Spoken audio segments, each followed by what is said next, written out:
Hi சுட்டீஸ், எல்லோரும் எப்படி இருக்கீங்க? இன்றைக்கி ஒரு கதை பார்க்கலாம். ஒரு நாள் ஓநாய் ஒன்று அதிகமாக தாகத்தோட பசியோடு தவித்து கொண்டு இருந்துச்சு.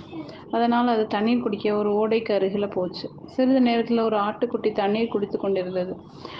அதை பார்த்த உடனே ஓநாய்க்கு கோபம் வந்தது. அது ஆட்டுக்குட்டியை பார்த்து, டேய் முட்டாள், நான் தண்ணீர் குடித்து கொண்டிருக்கிறத பார்க்கலையா? ஓடையை கலக்கிறியே அப்படின்னு கேட்டுச்சு. ஆட்டுக்குட்டி மிகுந்த பயத்தோட, நான் உங்கள் கீழ்ப்பாகத்தில் உள்ள தண்ணீரை தானே குடிக்கிறேன், நீங்கள் மேல் பாகத்தில் உள்ள தண்ணீரை குடிக்கீங்க, அப்படி எப்படி தண்ணி கலங்கும் அப்படின்னு கேட்டுச்சு.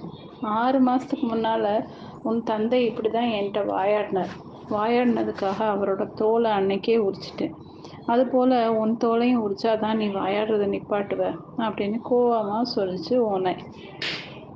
ஆட்டுக்குட்டி ரொம்ப பயந்து போய், ஐயா, நான் சொல்கிறத நம்புங்க, நான் பிறந்து இன்னும் 6 மாதம் கூட ஆகலை அப்படின்னு ரொம்ப பணிவாக சொன்னிச்சு. ஓநாய் கோபமாக பற்களை கடிச்சு கொண்டு, எங்கள் இனத்தார்கிட்ட விரோதம் காட்டுவதே உங்கள் இனத்தாருக்கு வழக்கமாகிடுச்சு. இப்போ நீ உன் முன்னோர்கள் செய்த கொடுமைக்கெல்லாம் சேர்த்து தண்டனை அடைஞ்சே தீரணும் அப்படின்னு சொல்லிக்கிட்டு ஆட்டுக்குட்டியின் மீது பாய்ந்து ஆட்டுக்குட்டியை கொன்று தின்னது ஓநாய். இதுலேருந்து என்ன தெரியுது? கெட்டவர்கள் எப்போவுமே இறக்கப்படவே மாட்டாங்க. ஓகே சுட்டீஸ், இந்த கதை பிடிச்சிருந்தா லைக் பண்ணுங்கள், சப்ஸ்கிரைப் பண்ணுங்கள், ஃப்ரெண்ட்ஸ் அண்ட் ஃபேமிலிக்கு ஷேர் பண்ணுங்கள். கூடவே இந்த பெல் ஐக்கானையும் கிளிக் பண்ண மறக்காதீங்க. பாய்.